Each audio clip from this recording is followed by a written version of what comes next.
Exam होते हैं, जब भी आप देख लीजिए पिछले मतलब 10 साल को देखेंगे तो 10 साल तो कम से कम जरूर इस पैटर्न को फॉलो किया गया है। और एग्जाम होने के बाद रिजल्ट फ्रेश नोटिफिकेशन आता है मार्च में, फरवरी एंड या मार्च में। Yes sir, right sir. April का उनका लास्ट डेट होता है ना, तो उसको मीट करने के लिए। और ठीक नोटिफिकेशन से 10 दिन 15 दिन पहले रिजल्ट आता है, यानी फरवरी एंड के आसपास ही रिजल्ट मैंने देखा है। और ओके सर। कि मैं कई बार इस प्रोसेस से गुजरा हूँ, तो मुझे वो पक्का अंदाजा है कि मैंने एंजाइटी जो है ना मैंने फील किया हुआ है, not only one time but repeatedly. और हर बार इसी तरीके का, एक बार तो ऐसा हो गया था कि एग्जाम ही नहीं हुआ था, मतलब कोविड की वजह से। That I also face unnecessary 1.5 साल तक कोई एग्जाम नहीं हुआ, और उसी चीज को कंपनसेट करने के लिए उन्होंने बीच में दिसंबर का एग्जाम। Yes sir. फिर से वही सेट पैटर्न है, और अंदर से मतलब इतना लगता था कि ये एपेक्स इंस्टीट्यूशन है, इतना सारा कुछ है, कम से कम एग्जाम प्रोसीजर यहाँ पे होना चाहिए, बहुत ज्यादा वॉल्यूमिनस भी नहीं है, छोटा सा है।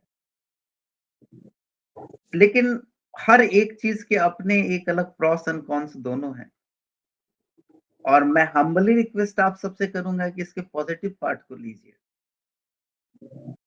इम्प्रूवमेंट होगा, हो सकता है आपके लिए नहीं, आगे के लिए। और इम्प्रूवमेंट करने के लिए मुरारी जी हैं, आप लोग हैं, कुछ कंस्ट्रक्टिव सजेस्ट करेंगे तो they will do Fairlie.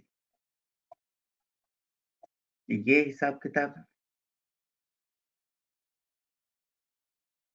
Sir मुझे लास्ट ईयर एंजाइटी थी, इस ईयर तो मैं सर पता नहीं, मेरे दिमाग में भी नहीं आ रहा कि एग्जाम भी दिया तो रिजल्ट भी आना है। पॉजिटिव वाइब आना तो चाहिए। अब बहुत सारी बातें आपको सुनने को मिलेगी, इस बार तो इतने लोग बन रहे हैं, इस बार तो उतने लोग बन रहे हैं, और इस बार ऐसा हो गया, इस बार वैसा हो गया, इस बार ऐसे वैसे, मतलब गॉसिप तो भरपूर मिलता है। जहां आपका इंटरेस्ट इन्वॉल्व हो, एंजाइटी इन्वॉल्व हो, उसको एक्सप्लॉइट कैसे किया जाता है, उसी एग्जाम के रिजल्ट को में देखा जा सकता है। Yes sir. यदि आदमी तरीके से उसको एक्सप्लॉइट करने की कोशिश, बहुत लोग करते हैं, बहुत लोग करते हैं, इसको इनकैश भी करते हैं। Sir, people tried with me, but I told them that I don't bother about it, whatever it may be the result. We are ready to face it. We have done our bit, whatever we have to write, we have done. Let it be at whatever time it comes. It is not our issue now. Exactly. ये this is some sort of, मतलब you know itching वाला concept है यहाँ पे। Itching जब body पे कहीं भी हो, और एक बार आप जब उसको खुजा लिए, तो वो क्या होगा कि बार बार खुजाने का मन करता है, और मतलब वो you know addiction sort of things develop होता है। तो that sort of things is ये psychologically itching sort of things is there. मतलब आप उससे छूटना चाहें तो छूट भी नहीं पाएंगे, और उसमें रहना चाहे तो रहना भी पसंद नहीं आएगा। That sort of things is this, it's another kind of trap. But people are there, sir. Like they will, you may not remember this thing that you have given the exam, but there are the people who will remind you that you have given the exam, what is your outcome and all that. And the point is this, the learning point is this, you will learn how to take protected yourself from this affairs. Yes sir, true. It's a art, और वो आपको सीखने को मिलेगा, और उसका use यहाँ नहीं है, बहुत जगहों पे, इवन कोर्ट रूम में क्या बोलना है क्या नहीं बोलना है, आपको इन्वोक कराया जाएगा कि yes you speak, but you have to be silent on that particular. But anyway, let us start discussing our topics. Just one moment,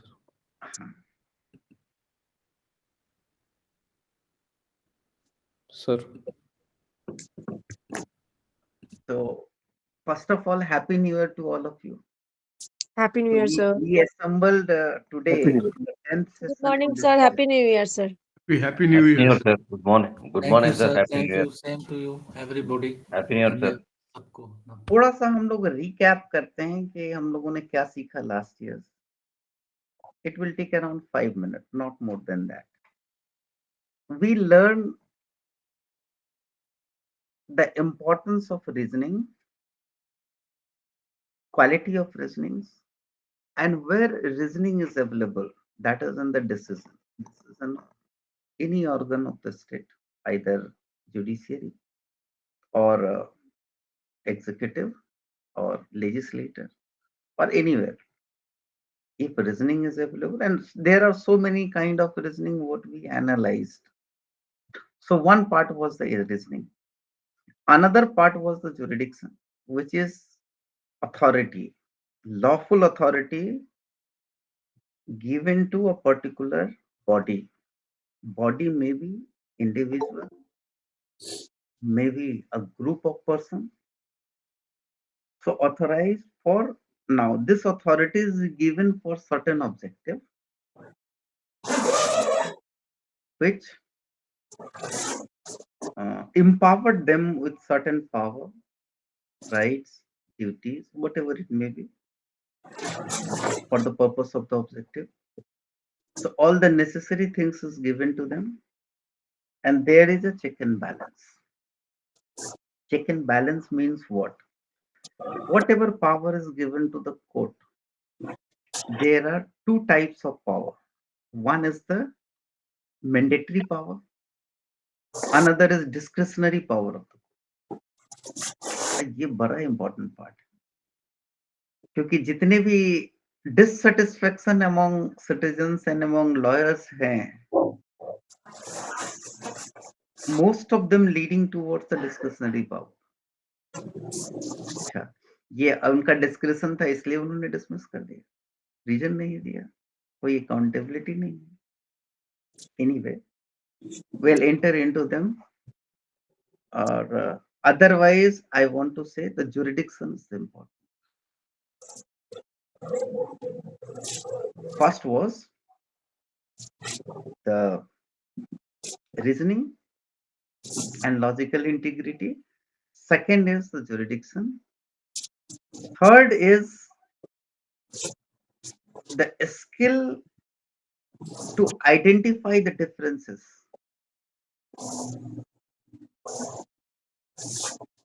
अब दो जजमेंट हैं, एक ही टॉपिक पे हैं, एक ही सर्कमस्टांसेस दिखता है, but what is the difference among them?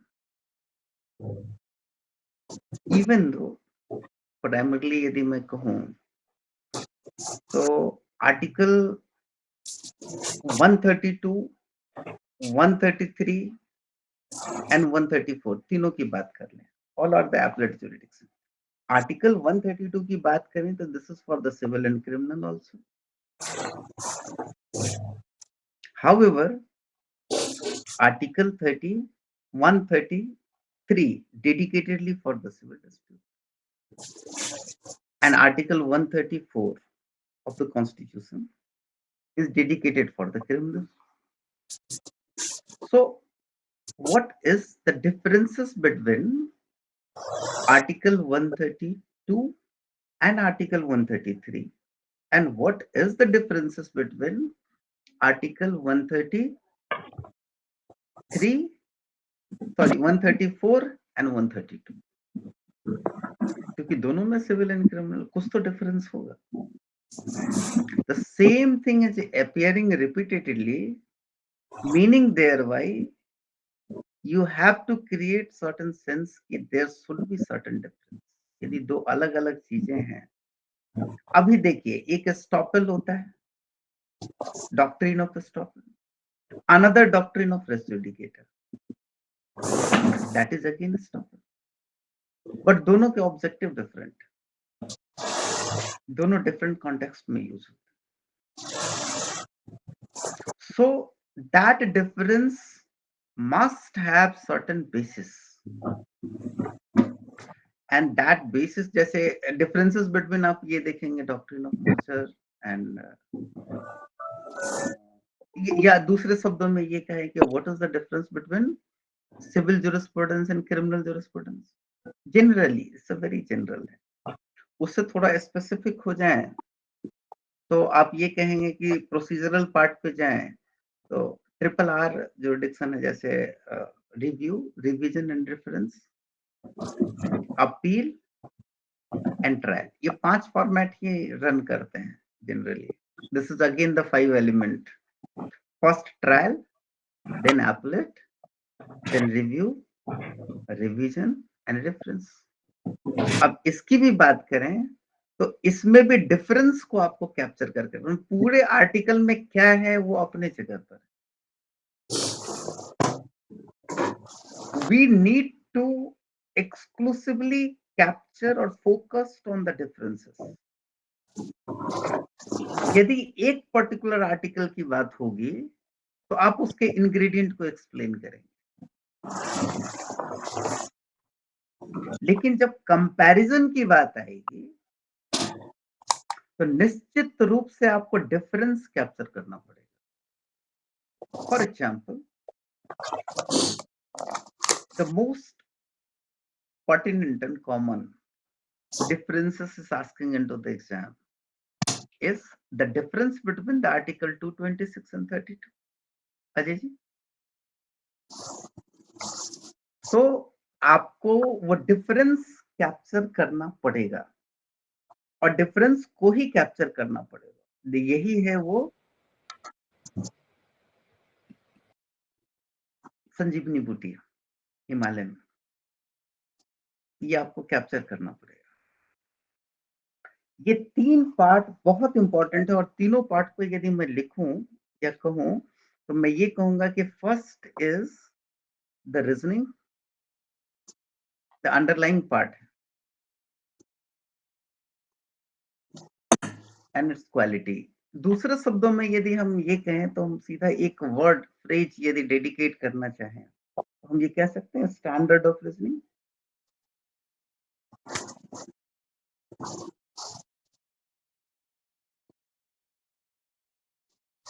So standard of reasoning right. है ना, which decides the standard of judgment. So what is the standard of reasoning? You need to diagnose throughout your professional life, at least, and at most in every walk of life. Another is jurisdictional analysis, और उसके analysis के लिए हमने जो parameters set किए हैं वो है नेचर, स्कोप, उसके पहले सोर्सेस, देन ऑब्जेक्टिव, है ना. ये बहुत सारा कुछ हमने इनकॉर्पोरेट किया था. तो ये jurisdictional analysis. And third point is skill of identifying the differences.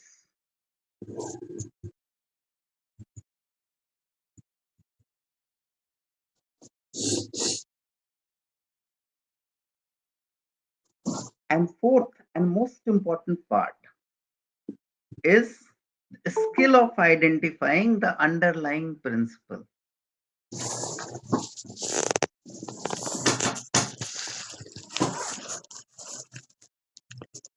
और ये 4 चीजें यदि आपने डेवलप कर लिया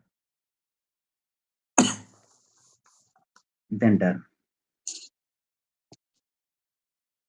इसकी हैबिट आपको डेवलप करनी पड़ेगी.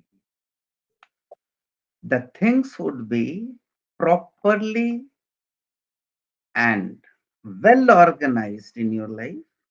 Your approach would be very clear. हर एक पॉइंट आपको फुटबॉल की तरह दिखेगा जैसे सचिन तेंदुलकर को क्रिकेट बॉल दिखता था.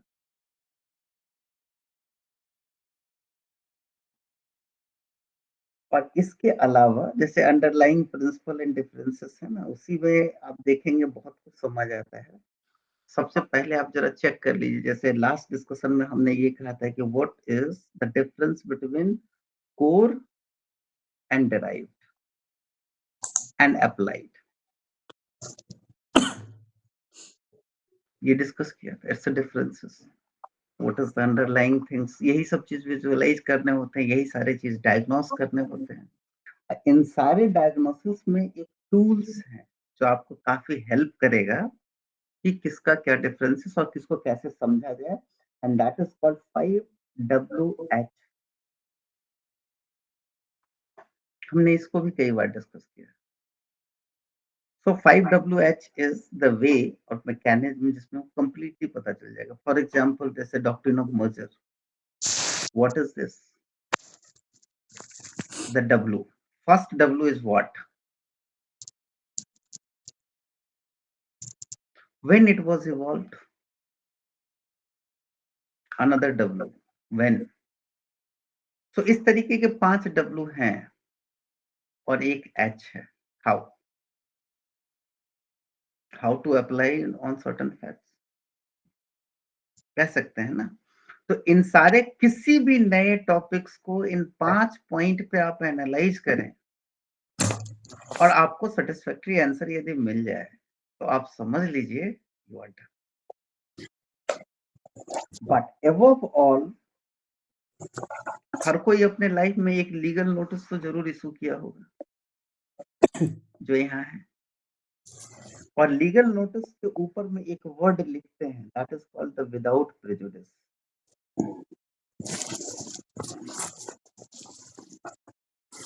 And I hope everyone will understand the meaning of without prejudice। मतलब आप बिना किसी का फेवर किए, क्योंकि लॉयर का एक गुण होता है और वो अलाउड है to the lawyer only, partisanship, which is antithesis of neutrality. Neutral रहना जैसे कि एक जज के लिए जरूरी है कि न्यूट्रल रहना, ये किसी भी ट्राइब्यूनल का जो प्रिसाइडिंग ऑफिसर वो न्यूट्रल रहेगा, तभी वो फेयरली चल पाएगा। फेयर रहने के लिए उसको न्यूट्रल रहना है, ना इधर इंक्लाइंड होना है ना उधर इंक्लाइंड होना, और जिधर एविडेंस लीड करे उस साइड इंक्लाइंड होना है, तभी वो जस्टिस की तरफ जाएगा। तो जब कभी भी आप डिसीजन टेकिंग पोजीशन में हो तो आपके लिए विदाउट प्रेजुडिस जो है ना होना पड़ेगा, दैट इज द न्यूट्रलिटी। और लॉयर के जो कैरेक्टर हैं वो एक पार्टी को फेवर करता है, एक पार्टी के लिए सारा कुछ करता है, ignoring to the other parties rights and duties, मतलब in full fledge, that is called the partisanship. Ethics में आप लोग पढ़ेंगे कि पार्टीशनशिप वर्ड आएगा, उसका मतलब ये है कि आप किसी न किसी का फेवर ले लें, यानी डिबेट में इंटर करने से पहले आपको किसी साइड से खड़ा होना होगा। You are in the representative capacity of someone, और उसी के फेवर में उसी के पॉइंट्स को पुट अप करते थे, और सामने वाला सामने के पार्टी को और जो प्रिसाइडिंग जज है वो दोनों को वे करके अब फाइनली आउटकम लेकर के। This is the mechanism which is going on in our country and most of the country in the world, that is called adversarial system, adversarial adjudication system। मतलब everyone अपने फेवर का करे और सामने का adverse, तो ऑटोमेटिकली वो find out हो जाता है what is the fact. Fact finding का एक सिस्टम है, that is called adversarial system. अपना अपना एविडेंस एवरीवन लीड करो और मैं बैठ करके दोनों को सुनूंगा और फाइनली डिसाइड करूंगा व्हिच वन इज राइट। ठीक है, तो ऑल द 4 प्रिंसिपल्स को जब आप डायग्नोस कर रहे होते हो 5WH पे, then keep trying to yourself without prejudice. It's a honest approach. और कभी कभी क्या होता है कि ब्रेन को कन्विंस होता है कि भैया ये चीज तो है, अब इसमें बदलाव कैसे हो गया। जब हम उसको फिक्स कर लेना कि इसमें बदलाव संभव नहीं है, तब उसके आगे अब सोचने का मतलब ही बेकार है, क्योंकि वो थ्रेशोल्ड पॉइंट पहुंच गया। Once you are convinced and doubting to that part कि there would be certain scope of correction, तब आप उसको सुनेंगे, वो चेक करेंगे, आगे प्रोसीड। आर्गुमेंट के दौरान कोर्ट में जब आप देखें कोई जज एकदम आपके अगेंस्ट पूरी तरीके से भड़का हुआ है किसी सर्टेन पॉइंट पर, मतलब क्लियर है कि he is very much convinced on that particular point, and in their mind no need of any correction is required। if someone is listening very carefully to you, they need certain, there is a scope of correction. ये सही test है ना?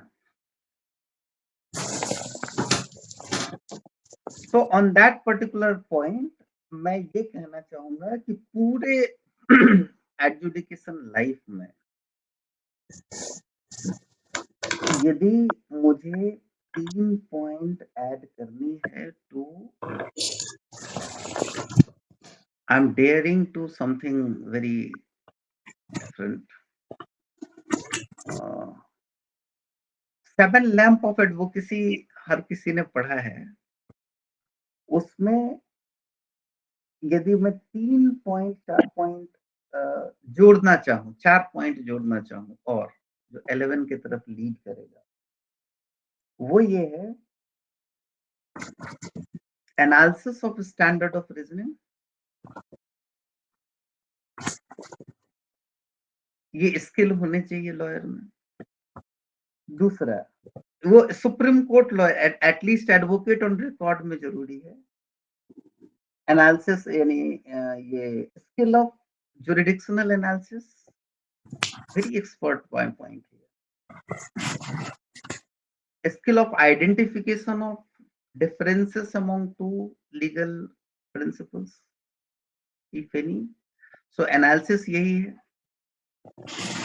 And identification of underlying principle.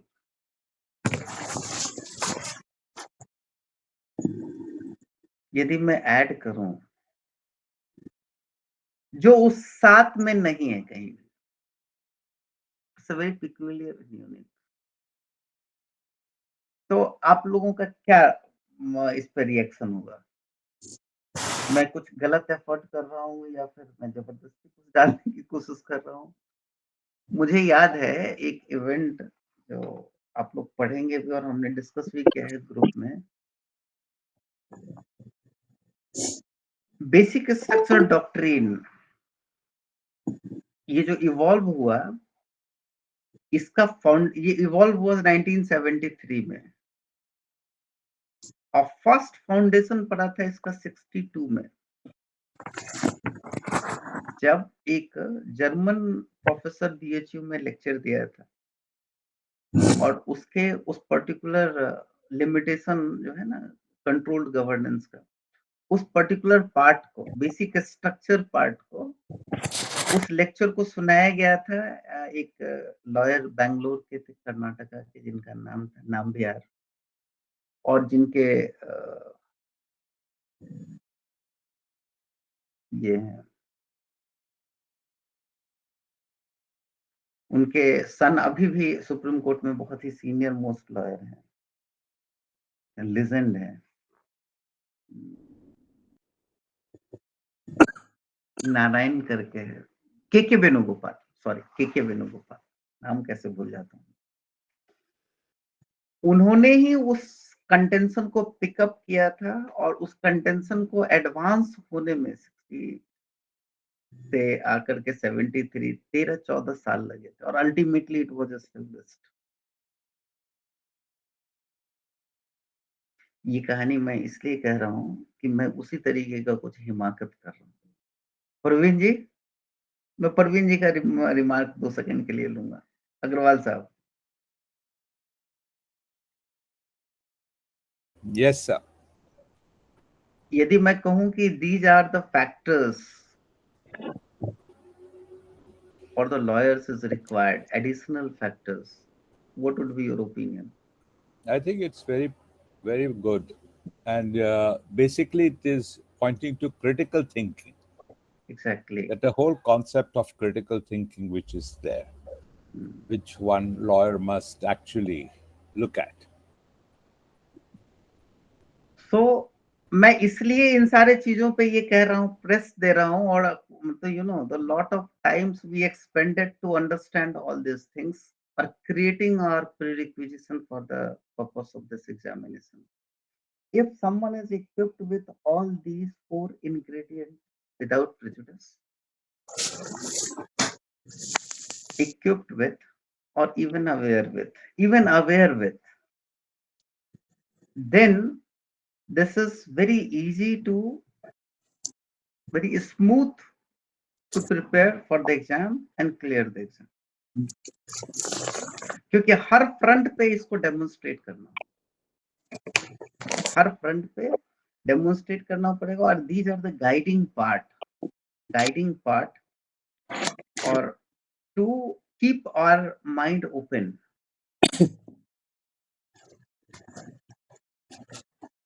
and fair. All these are the due factors which is every time should run in the brain of a good lawyer.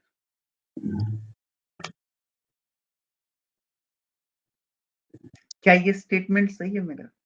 आप ही लोग इसको evaluate करेंगे, अभी कहीं पब्लिश में भी नहीं हुआ है, बट मैंने रियलाइज किया, बड़े कॉन्फिडेंटली आप लोगों के साथ शेयर किया।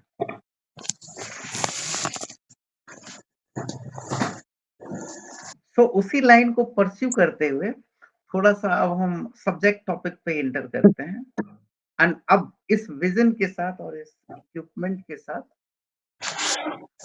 We will enter into the subject topics, थोड़ा सा जुरिडिक्शंस को एनालाइज कर लें so that कि next time we will enter into that particular jurisdiction one by one. इस पॉइंट पे यदि कोई डाउट हो देन अगेन प्लीज 5 मिनट हम थोड़ा एक्सपेंड कर लें, फिर मैं प्रोसीड करूं further.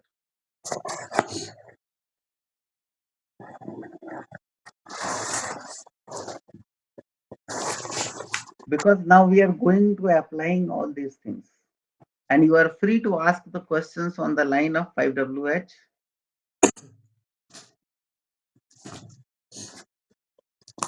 Should I proceed or should I wait for the question? Let me proceed further.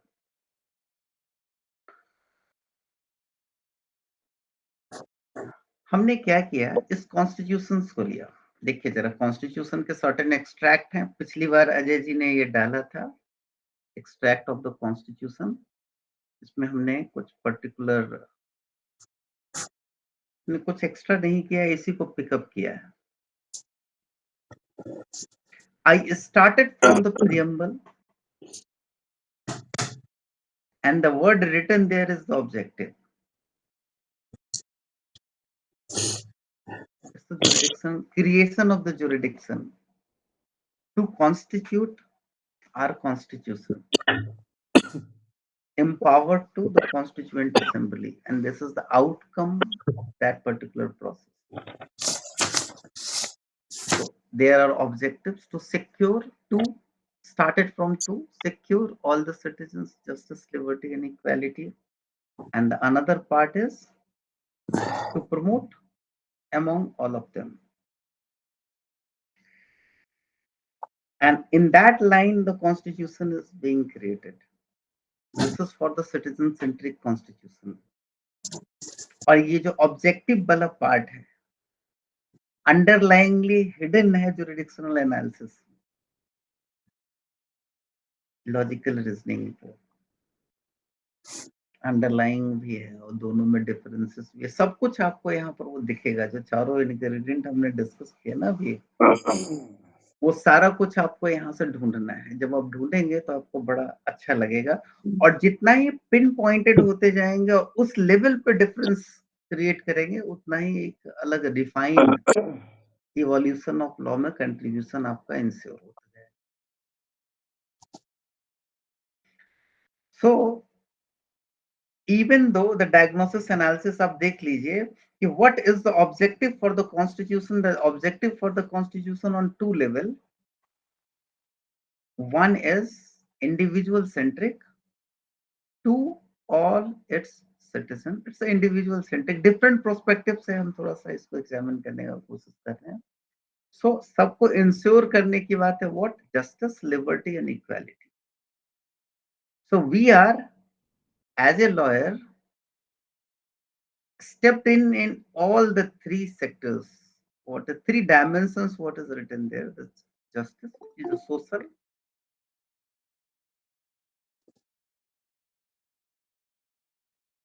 social, economical and political, political justice के लिए पॉलिटिशियंस हैं, but otherwise we are entered into the social and economical as per law made by the legislation. Another is liberty of thought, expression, belief, faith, and worship, and equality of status and opportunity. These are the part of fundamental rights. Even all these three. Primarily, fundamental rights is evolved to secure this part specifically. यदि मैं ऐसा कहूं तो कैसा रहेगा Shraddha ji?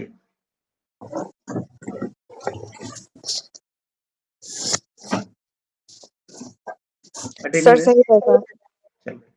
now it was the individual, but another part is collective, social, which is not interference among individuals, which is called fraternity, assuring the dignity of individual and the unity and integrity of the nation. So ये क्या करता है कि हर एक individual को collect करता है और इस तरीके से मतलब माइक्रो लेवल पर वो ग्रुप बनना, ग्रुप के बाद एक फैमिली बनना, बॉडी बनना, फ्रेटर्निटी बनना, कम्युनिटी बनना, फ्रेटर्निटी के बहुत सारे सेंसेस और अल्टीमेटली स्टेट और अल्टीमेटली एक nation, which is the basic unit is the individual. So we ensuring the dignity of individual and the unity and integrity of the nation.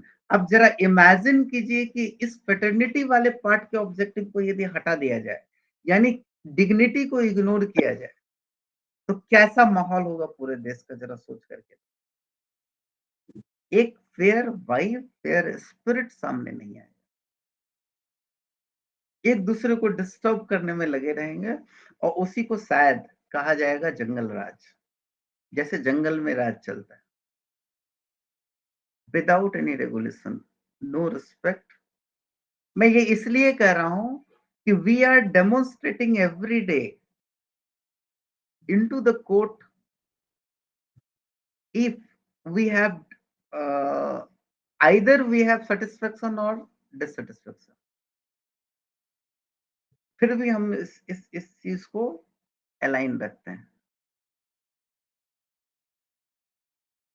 सो हर एक individual के rights में interfere किए बिना एक दूसरे का रिस्पेक्ट करते हुए इंटीग्रिटी को प्रमोट करना, नेशनल इंटीग्रिटी को कंबाइंड है ये individual as well as social है, क्योंकि सोशल जो भी पार्ट है, नेशनल जो भी पार्ट है, it can't be without individual, because the basic unit जो है ना वो इंडिविजुअल है। देखिए यहाँ पर फिर से हमने इंसर्ट किया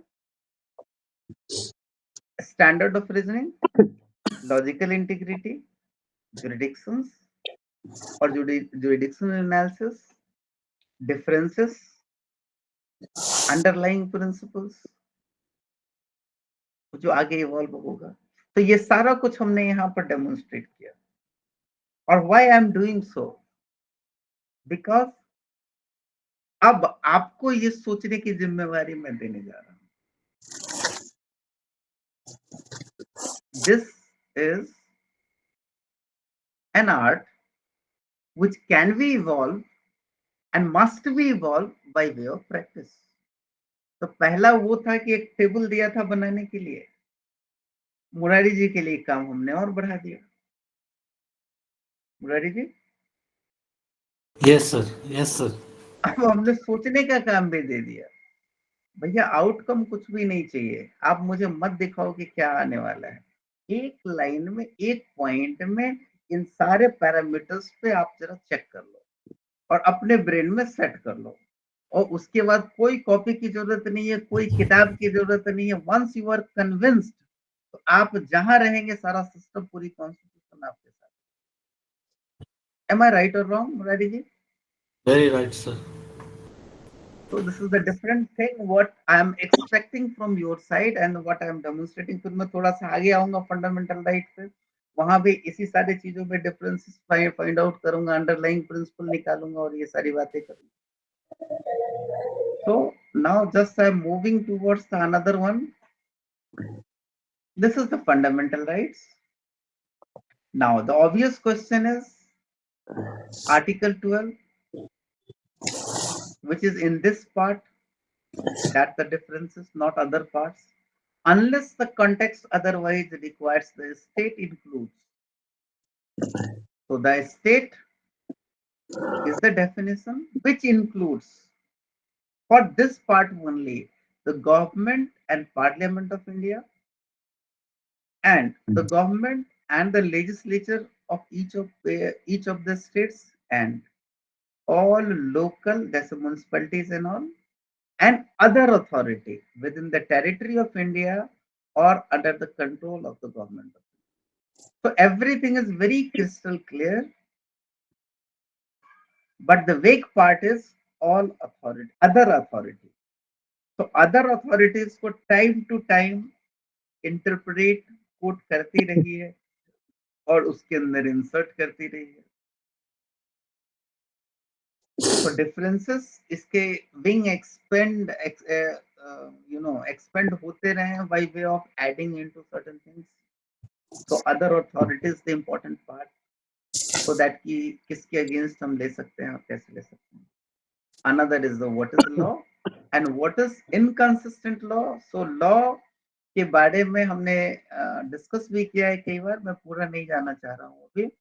तो डिफाइन किया गया कि what is law. So law includes any ordinance.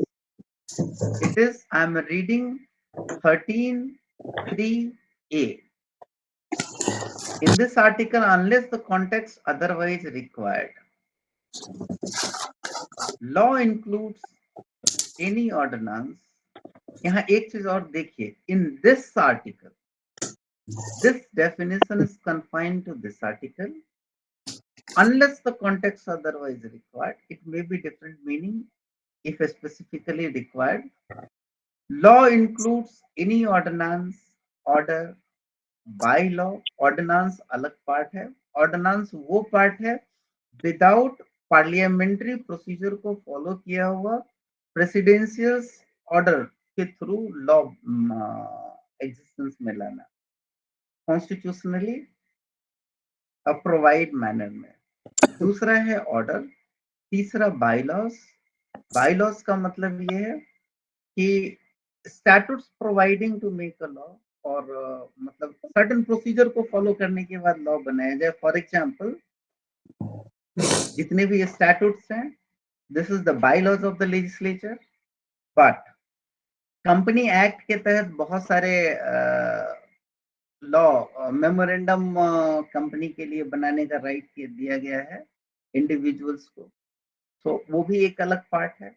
और इवन कॉन्ट्रैक्ट एक्ट की तरह कॉन्ट्रैक्ट करके लॉ राइट क्रिएट की जाती है. This is again the bylaws. So उसको हम बायलॉज नहीं कहेंगे, but for the common purpose, जैसे सोसाइटी के तहत उनका जो मेमोरेंडम बनता है, these are also the bylaws. Rules, regulation, notification, and most important is the custom or uses having in the territory of India in force of law. So this is, again you can test on that particular part, you'll find out the complete feeling. बहुत ज्यादा नहीं पढ़ना है, ये छोटा सा part एक article पढ़ लीजिए, इन पांचों लाइन पे उसको सोच लीजिए, आपके सामने सब कुछ होगा. देखिए अब यहाँ देख लीजिए, जैसे आर्टिकल 14 बहुत प्यारा और बहुत छोटा. हमने इस पूरे आर्टिकल के अंदर only one full stop is there, that is the state shall not deny to any person. The word is any. This is not confined to only citizen of this country, whoever is residing here. So any person, equality before the law or equal protection of law. It may be a kasab or anyone within the territory of India. And similarly, अब देखिए दूसरा ठीक इसके नीचे 15 है, prohibition and discrimination. यहाँ पर क्या है? Any, the person is not there, this is a citizen. यहाँ पर क्या है? Person. So this is only for the Indian citizen. No citizen shall and this. ये सिटीजन सेंट्रिक है, this is a person centric. So this is the right to equality. आगे यदि मैं पास करूं, so this is why we are marking this, because this is the differences and also the sources. थोड़ा सा और आगे मैं ये करूं तो मैं आपको ये करा दूं। सी आर्टिकल 16 जहां रिजर्वेशन की बात होती है, जहां so this is for whom? This is for the citizen. यदि सिटीजनशिप से आधे पॉपुलेशन को निकाल दिया जाए, तब तो ये सारे राइट्स बड़ा ही कंफर्टेबल हो जाएंगे उनके लिए ये है। Ajay ji,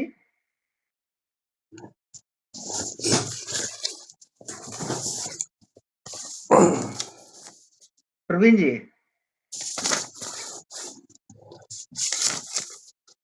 Yes, sir. NRC Act is the correction into the citizenship.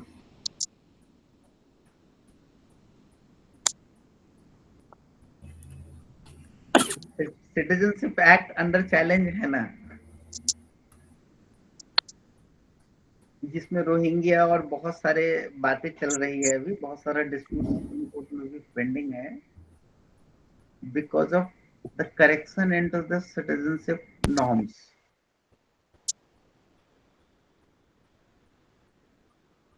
Lot of apprehension is there.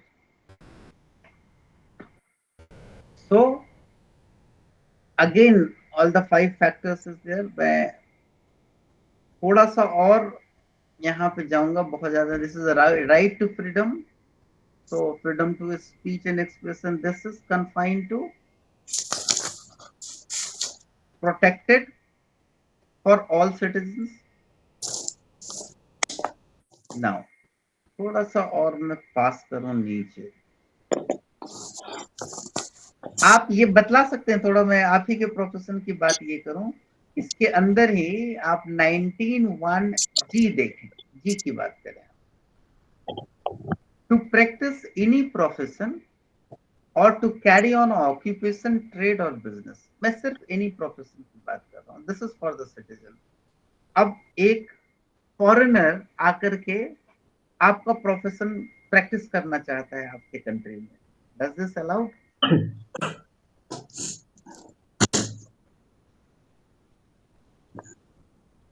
The answer is no. It's a very restricted manner, जहां लॉ अलाउ करेगा वहीं पे। So this is for the citizen। और मैं थोड़ा सा और 2 article को मैं फोकस करना चाह रहा था। This is the article 21, जो इम्पोर्टेंट है, और भी है, आप लोग देख सकते हैं, यहाँ भी पर्सन की बात है। इस एंगल से यदि आप लोग एग्जामिन करेंगे तो आपको ये पता चल जाएगा। So the protection of life and personal liberty, no person shall be deprived of his life or personal liberty except according to the procedure established by law. So these 2 important articles, which is the 14 and 21, is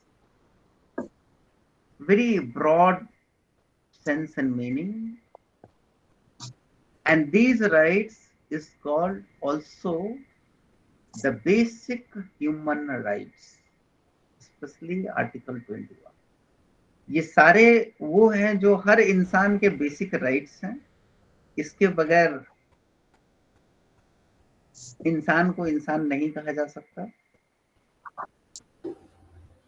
Similarly, if you will come to this particular article 32, तो यहाँ भी वो सारे आप create करेंगे कि ये right क्या है, एप्रोप्रिएट प्रोसीडिंग्स क्या है, फॉर व्हाट पर्पस है, जुरिडिक्शनल एनालिसिस कर लीजिए और डिफरेंसेस यहाँ क्रिएट कर लीजिए, हैबियस कॉर्पस, मैंडेमस प्रोहिबिशन, और मुरारी जी ने ऑल्सो ब्यूटीफुली उसको ये किया है कि इसका कंपैरिजन हुआ है 32-26 के साथ अल्टरनेटिव रेमेडी के तरह, और इसके बीच का अंतर difference आप create कर सकते हैं। Only for the conferred in this part, or enforcement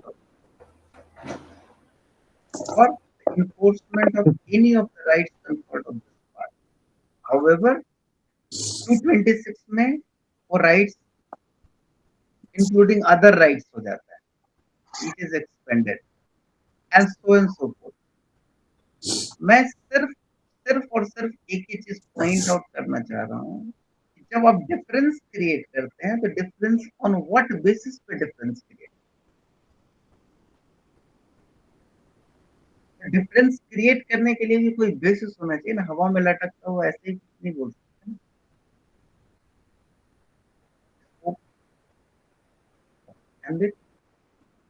limit, constraint. अब जैसे आर्टिकल 14 एंड 15 की बात करें तो article 14 and 15 for person subject to, 15 में कहेंगे subject to citizen of the country, and 14 में कहेंगे irrespective of anything they must have certain person. और जब 21 की बात करते हैं तो उसको पर्सन भी नहीं, एनिमल को भी हमने इंक्लूड कर रखा, एनवायरमेंट को भी इंक्लूड कर रखा।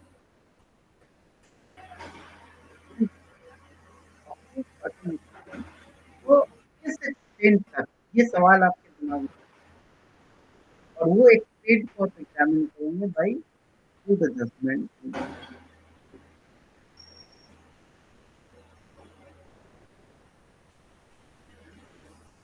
आज के डिस्कशन को हम यही कंक्लूड करते हैं with the word must summarise the standard of listening, critical analysis, differences between two principles, law or any two things, two or more, and underlying। ये 5 स्किल्स को सामने रख करके बहुत ब्रॉडर एंड एलोबरेट डिस्कशन हमने यहाँ पे किया है। इसके बाद we will enter into the handbook।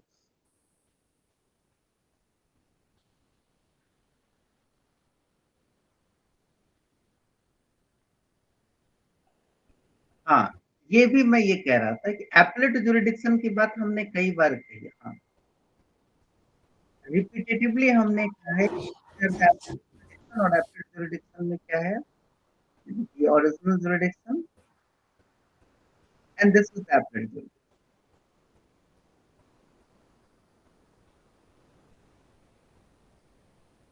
मैं हमेशा आप लोगों से ये रिक्वेस्ट करता हूँ विद द फोल्डेड हैंड, इस सोर्स को जरूर आप एग्जामिन करें, कहाँ से वो आ रहा है। फॉर एग्जाम्पल हम ये कह रहे हैं कि appeal under section 2 of the supreme court enlargement of criminal application act and read with order. तो ये सेक्शन 2 क्या कहता है, इसको पक्का आप लोग एग्जामिन करेंगे तभी आप आगे भरोसा करेंगे। इवन मेरे ऊपर भी नहीं, क्योंकि गलतियां मुझसे भी हो सकती है और मैं भी इंसान हूँ, और आप लोग उसको करेक्ट यदि करेंगे तो मुझे लगेगा कि कुछ इम्प्रूवमेंट हुआ है। जो मैं गलत सोच रहा था अब मैं सीधा हो गया, ये थोड़ा इम्प्रूव कर गया। इस तरीके से सिर्फ सेक्शन 2 की वजह से आर्टिकल 136 की बात होती है तो मेन सोर्स सारा कुछ जुरिडिक्शन का 136 है, कि मस्ट गो थ्रू आर्टिकल 136। यदि मैं थोड़ा और डिप डाउन करूं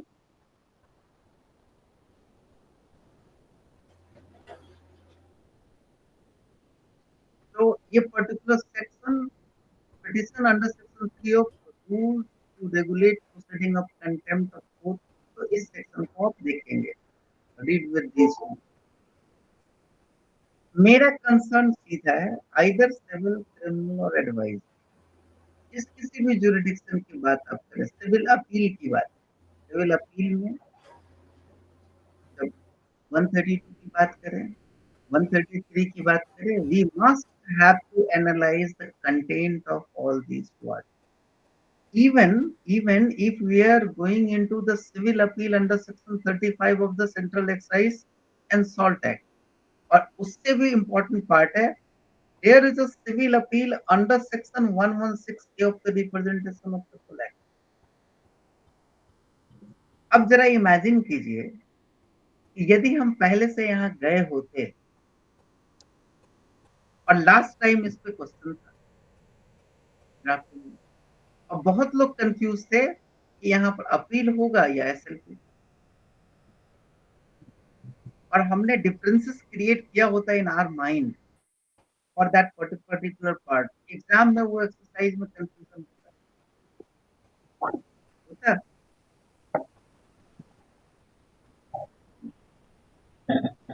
इसीलिए वो सारे कंफ्यूजन को अवॉइड करने के लिए जो जो सेक्शन यहाँ पे इंक्लूड किए हुए हैं in the part of jurisdiction, और सुप्रीम कोर्ट जुरिडिक्शन से बाहर जाएगी भी नहीं ना, तो इनके जुरिडिक्शन क्या है उनको समझना पड़ेगा ना, either in terms of power और रेमेडी। तो दीज आर द जुरिडिक्शन। आपको एपलेट जुरिडिक्शन है, जुरिडिक्शन के नाम पे 5 ही जुरिडिक्शन आपके सामने आएगा फिर से, और वो है original jurisdiction,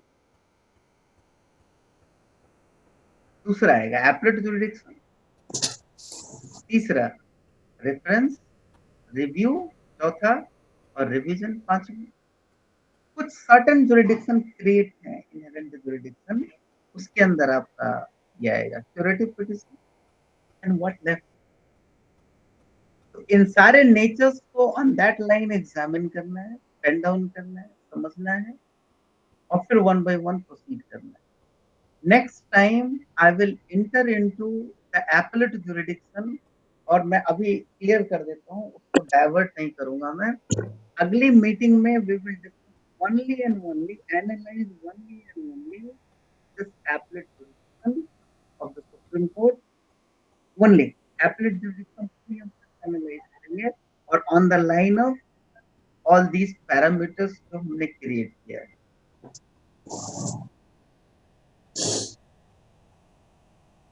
So I have done for the day, and with this document only, when a handbook ke through, we will take help of the handbook as well as the constitution also, or whatever section is available, सारे sections को हमने scan करते हैं। So next meeting will dedicated to this particular part only, which is appellate jurisdiction.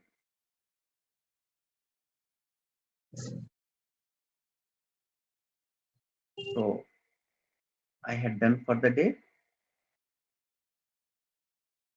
If any questions, please come.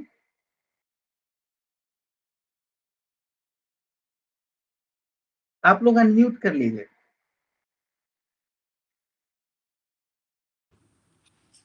ऐसा ना पोथी पढ़ी पढ़ी जग हुआ पंडित भया न कोई, ढाई आखर प्रेम का पंडित कोई। तो आज हम वो ढाई आखर को एक्सप्लेन करने की एक कोशिश की है, how much successfully I did और not. So I given you the tools, all the tools and techniques to all of you, how to examine the entire law and jurisdiction and create a table जो पहले से किया हुआ है, ताकि एक on all these are the ongoing process. This is not the one time table, भले ही आप one time process बना लें, but ये सारे underlying principles and all these are going throughout every day, day to day life में इसकी daily use है। मतलब कोई भी दिन ऐसा नहीं होगा जहां कॉन्शियसली आप 1 घंटा सरवाइव करने और इन चारों पांचों पैरामीटर से आप पार ना करें in your professional life. Am I right or wrong? Yes, sir. Yes, Very sir. right.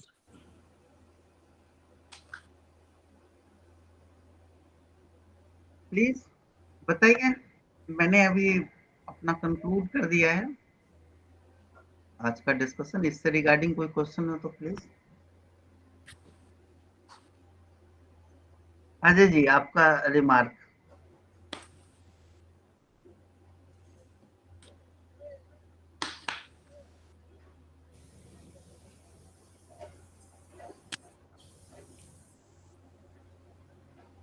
Praveen जी, आप क्या कहेंगे? I think it was an excellent lecture. अरे सर, ऐसे ही मत बोल दीजिए। नहीं sir, you have concentrated on the critical thinking part of the. Exactly, हाँ, वो एक स्पेशल पार्ट जरूर था, क्योंकि बहुत एंड से मतलब एक क्वेश्चन आता है आप लोगों के साइड से, सर आप ऐसा कैसे सोचते हैं? तो these are the things what I created my own, कि इसी लाइन पे मैं रखूंगा सब चीज को। दीज आर द डायमेंशंस जिसके अंदर रखना है, and that's what I am doing. It's a literally time taking. But once it is evolved, the things are done. So at least to your inner satisfaction, and it is converted into the so many things.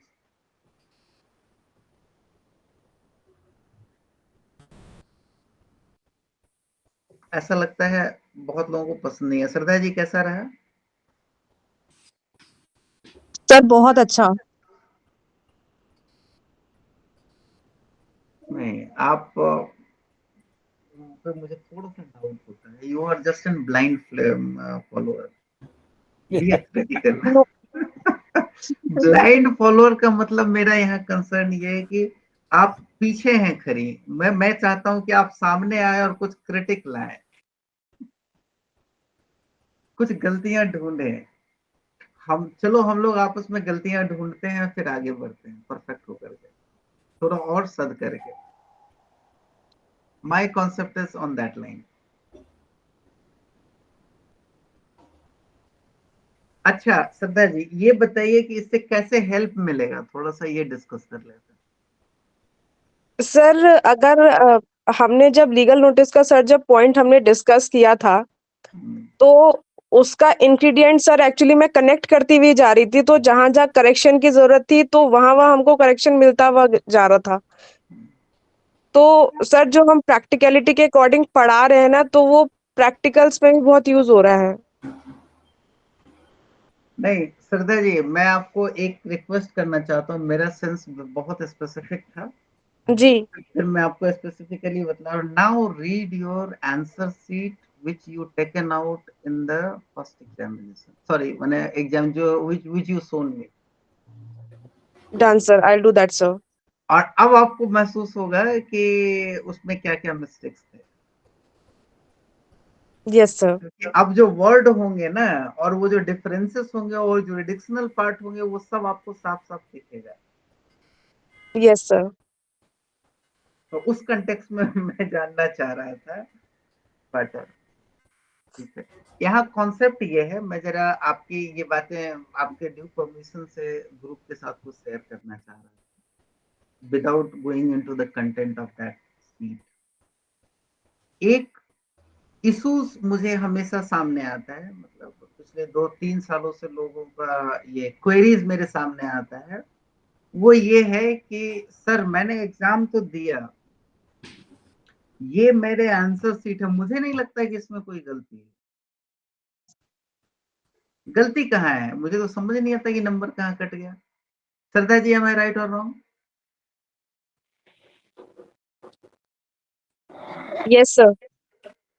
और यही grievances Shraddha ji का भी था। Yes sir. तो she is among one of them. And ऐसी कम से कम 25-30 कॉपियां मेरे सामने आई हैं और क्वेरीज मोर देन 100। और मतलब कितने हैं वो मैं बतला नहीं पाऊंगा अभी।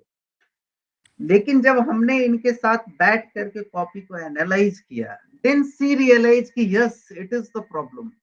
एम आई राइट और wrong Shraddha ji? Yes sir, absolutely right sir. हर एक आंसर में देन सी सेड कि मुझे इतना नंबर मिल कैसे गया। Yes sir. और again she improved and set into the exam. Point is this: if you are alone able to identify your mistake, error, then certainly it would be reflected into the exam. और exam में जब आप गलतियां नहीं करेंगे तो threshold बड़े आराम से पार करेंगे। सर मैंने जब पहली बार आंसर्स लिखे थे तो कहानियां ज्यादा लिखी थी, और सेशन के बाद सर पॉइंटर्स पे मैं आ गई थी, what is actually required in the answer. तो ये जो डिफरेंसेस है ना, उसके भी कई लेवल हैं। पहले अंडरस्टैंडिंग, उसके बाद एकदम रिफाइंड पिन पॉइंटेड होना शुरू हो जाता है, और मार्क्स उसी के हिसाब से बढ़ने लगते हैं। सो आज के डिस्कशंस को मैं मार्क्स पे भी मैं लीड करूंगा कि कहां पर कैसे होता है। वंस अभी थोड़ा सा ये आ जाने दीजिए, रिजल्ट आने दीजिए। रिजल्ट आने के बाद 2-3 सेशंस डेडिकेटेड होंगे एनालिसिस ऑफ आंसर शीट जो आरटीआई से आते हैं। और किसी का हो ना हो, एटलीस्ट मेरा है जो मैं अपना एनालाइज करूंगा, और वहां पे क्या क्या गलतियां मैंने करी और कहाँ इंप्रूव हो सकते थे और किसके वजह से मुझे मार्क्स मिले, या बाकी लोगों के मार्क्स मिले, उसको हम लोग एनालाइज करें।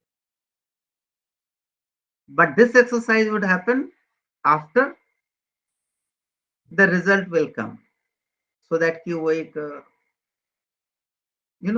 एक mentally everyone is ready to accept, जो आप कहें वो सुनने के लिए तैयार होते हैं, तो वो टाइमिंग सही होगी। श्वेता जी, कैसा रहा आज का?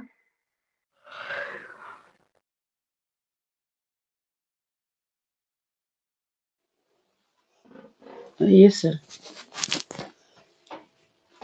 तो आज के डिस्कशन का यदि मैं ये कहूं कि everyone is exposed to identify their own mistake made into the question,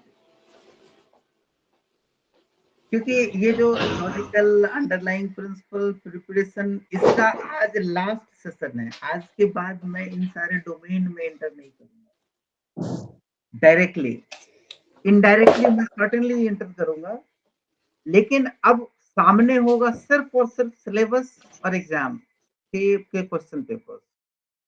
आज मैं ये भी अनाउंस करूं कि आज के बाद से एंट्री जो होगी सिर्फ syllabus and question paper focused होगी till the exam,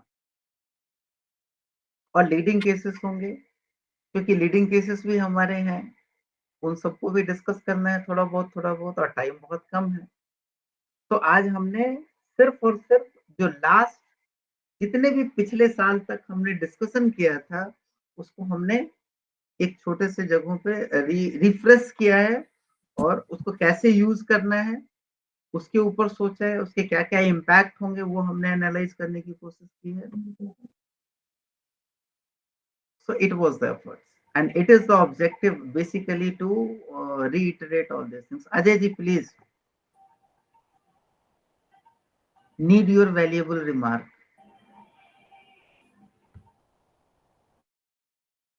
She is doing something to create a video. Sir, may I suggest something, sir? Sure, ma'am. अब कोई बोल नहीं रहा है तो मैं one by one invoke कर रहा हूँ. Sir, may I suggest, like, sir, for the leading cases, what like I joined your classes very late, sir, last year. In April I joined. But what is my take? Like, for the leading cases, you take one generic class, how to read it, how to follow reasoning and all that. Okay. And after that, why not to give one case law to each and every participant, analyze it, present it, and then you give your expert comments as per your experience. Ma'am Shilpa ji, मैं एक चीज आपको बताऊं, मैं एक चीज से बहुत बचना चाहता हूं, क्योंकि वो डोमेन में मैं एंटर करना नहीं चाहता, और वो डोमेन ये है evaluation, Evaluation is not, sir. Here in the group, what I observe up till now, क्योंकि everybody is open-minded. No one that is is correct. like, That is correct. I am the great वाला thing नहीं है sir यहाँ पे, जो भी बंदे group That is the thing. Okay, ma'am, मैंने वो फ्रीडम आप लोगों को दे रखा है, 2-3 लोगों का एक ग्रुप बना लें या एक अलग सेपरेट ग्रुप बना लें, मैं अलग ग्रुप बना करके आप लोगों को दूंगा for the purpose of discussion, right? But अभी जो है ना कि सैटरडे का जो एंगेजमेंट है, it's 1 hour, hardly we are taking 4 hours of month, 4 or 6 hours maximum, and we have a 5 months, 20 hours in our hand to discuss the things and convince all of you. उसमें यदि ये part मैं insert करूंगा तो फिर बहुत मुश्किल है वो एक लेवल तक पहुंच पाना. It is my constraint and limitation. So उस पर्पस पे मैं उससे बचना चाहता हूँ. दूसरी बात ये भी, हालांकि वो एक ऐसा एक्सरसाइज होगा जिसमें मेरे लिए बड़ा आराम है, बड़े आराम से मैं मुस्कुराते हुए आप सबको इवैल्यूएट करूंगा, तो और वो सुनना मुझे भी अच्छा लगेगा. बट आई थिंक कि इस तरीके के लिए एक अनदर ग्रुप में डेडिकेटेडली क्रिएट करूंगा, and it will be run for the day, मतलब एवरी डे एक टाइम मैं सेट करूंगा, और इस बार मैं ये एक्सरसाइज भी करूंगा. आपका सजेशन मैं एक्सेप्ट करता हूँ, और yes, I'll assign it, and will assign for the 15 minutes. But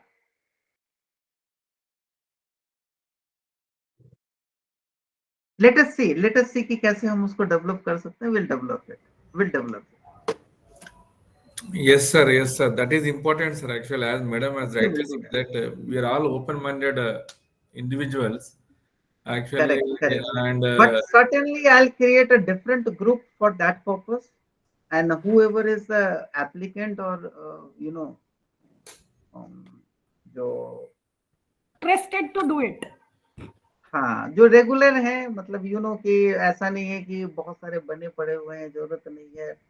अब मान लीजिए जो एग्जाम नहीं भी दे रहे हैं, बट फिर भी they want to participate into them, तो they are allowed. yes, sir. Hard and Yes. Strict नहीं है, but Learning process will be strengthened, sir. Actually, honestly speaking. होना चाहिए. तो वो एक ऐसा ग्रुप ही क्रिएट करते हैं for the purpose of discussion. This is for the mentorship, so another group will create for the purpose of discussion. Because For sir, the after joining this group na, I got a exact direction to which way I should go for this examination. Because see, sir, when we give the examination, we should have a certain orientation for that.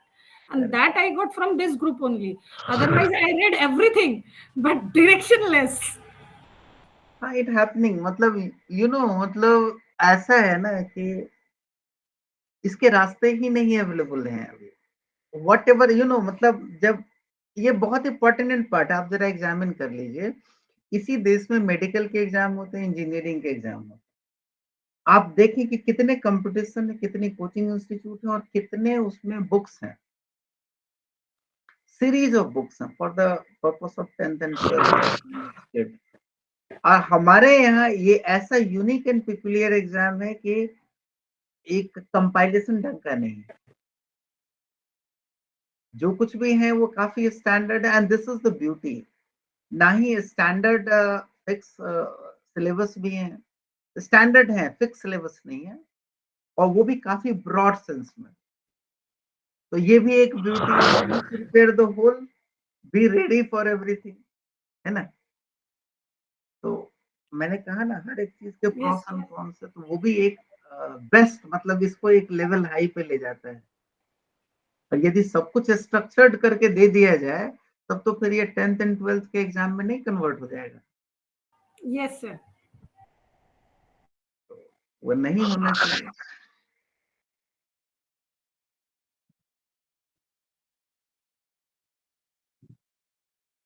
Praveen ji, Yes, sir. आप कुछ कहना चाहेंगे? No, it has been an excellent session, I told you. It was an excellent session, Murari ji, especially from the perspective of critical thinking. Sir thank you sir. Murari ji please.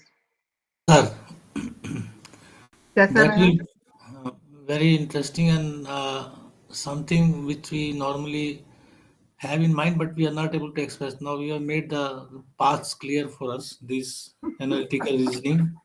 तो आप ये कह सकते हैं कि मैंने जो डिजाइन किया हुआ है कि कौन चीज कब डिस्कस करना है और किस लेवल तक डिस्कस करना है, उसके पीछे भी बहुत बड़ा रीजन है. वो वेल रीजनड है ये process on selection. Yes, sir. But anyway, मैंने आपको इसलिए भी कॉल किया है कि आपके आने से पहले हम लोग आपके बारे में डिस्कस कर रहे थे, स्पेशली महेश जी. महेश जी, थोड़ा सा प्लीज आप उस चीज को रिकैप कर दें तो अच्छा रहेगा. Sir, I was just suggesting that Murari ji has, put in so much of honest effort, painstakingly. And I was after going through his document, I was so grateful to him and also humbled by the kind of exercise he has done. I mean, we should all do it. That's what, Mahesh sir, every day you will see the improvement.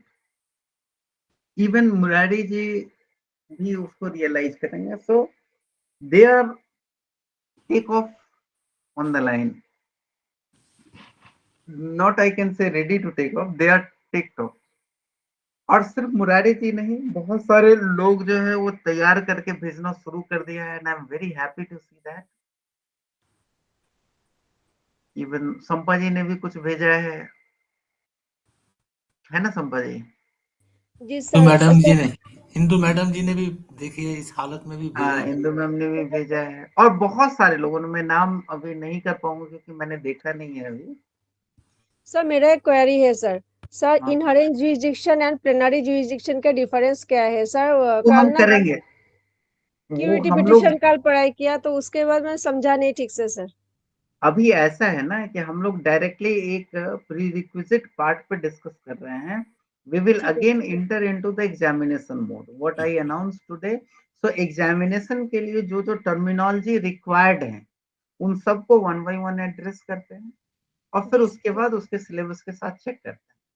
Ji sir. ठीक है, thank you sir. और वो इसी line पे करेंगे, ऐसे नहीं छोड़ेंगे हम लोग। मैंने क्वेश्चन पेपर को भी अभी हमने टच नहीं किया है, अभी तो उन सारे पार्ट्स को टच किया है जो स्पेशली इसके बिना भी चल सकता था, क्वेश्चन पेपर के बिना भी। जी सर। अब हमने उनको पूरा डेडिकेट करना है to the jurisdiction only, supreme court only. अभी हमने पूरे कोर्ट को इनकॉर्पोरेट किया था, पूरे ट्राइब्यूनल्स को, पूरे सिस्टम को इनकॉर्पोरेट किया था। Now we will target only your exam expressly. Om Prakash ji ने भी मुझे भेजा है बना करके, देखिए वो अभी आ रहे हैं। हमने अभी इवेलुएट कुछ भी नहीं किया है तो चलता रहेगा।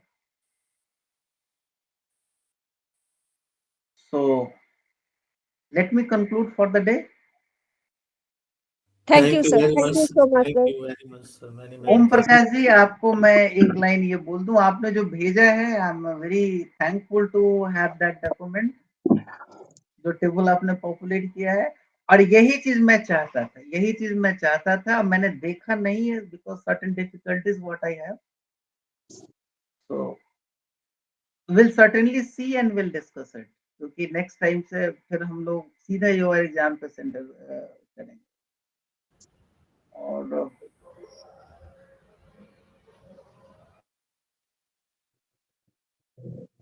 वैशाली जी, आप भी कुछ कहना चाहेंगे? मैं चाहता हूँ सब कोई कुछ ना कुछ। सर लेक्चर वाज एक्सेलेंट, लेकिन मैंने थोड़ा लेट ज्वाइन किया तो इनिशियली कुछ क्या हुआ डिस्कशन पता नहीं। अभी रिकॉर्डिंग में सुन लूंगी। मैं इसलिए कमेंट नहीं किया क्योंकि आधे अधूरे में सुना था, लेकिन जो सुना मैंने वो बहुत ही बढ़िया था। It was excellent. See, one thing I'd like to tell you, ये एक अलग पार्ट है।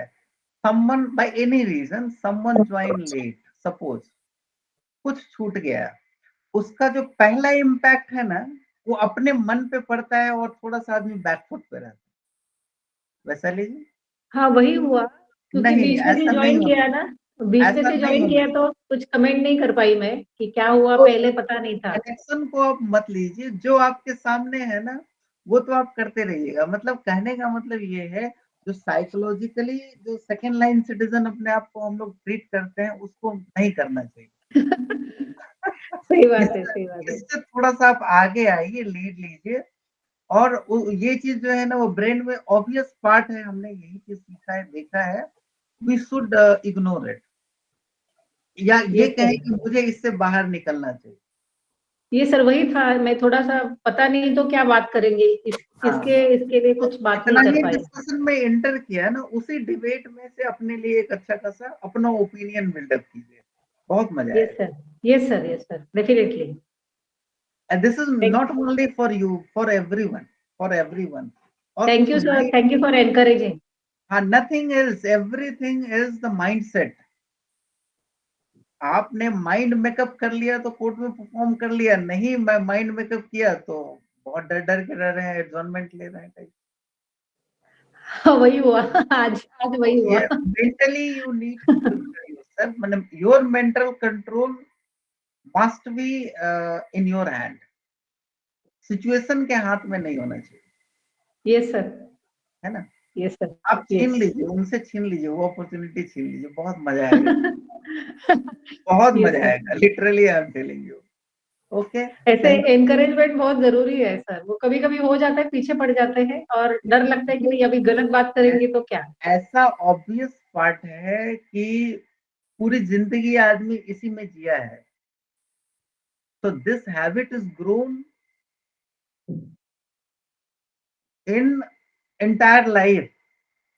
उसको जब तक डेडिकेटेडली आप दूर नहीं करेंगे वो नहीं होना है। ये छोटी बातें नहीं है, ये बहुत ही क्रूशियल पार्ट है, कोर के अंदर है ना। उसको चेंज करना जब तक unless until you are convinced, unless until your dedicated commitment regarding this part is not there, impossible. Thank you sir, thank you for encouragement sir. फिर से वो वापस आ जाएगा। तो ये this is the serious part and everyone should cure it. जैसे ही आप cure करेंगे आपको पता चलेगा कि आपको मतलब एक डिफरेंट वर्ल्ड में आ गए है ना। इवन इसके साथ इंस्टेंटेनियस पार्ट है, वो कभी भी आएगा जाएगा चलता रहता है, but we should aware about it. Okay, sir. Okay. Thank you. Have a nice day. Thank you, sir. Thank you very much, sir. Thank you, sir. Thank Have a you good very day. much, sir. Have a Thank good you, sir. weekend. Thank you very much, sir. Thank you. Thanks a lot. Have a nice weekend. Bye, sir.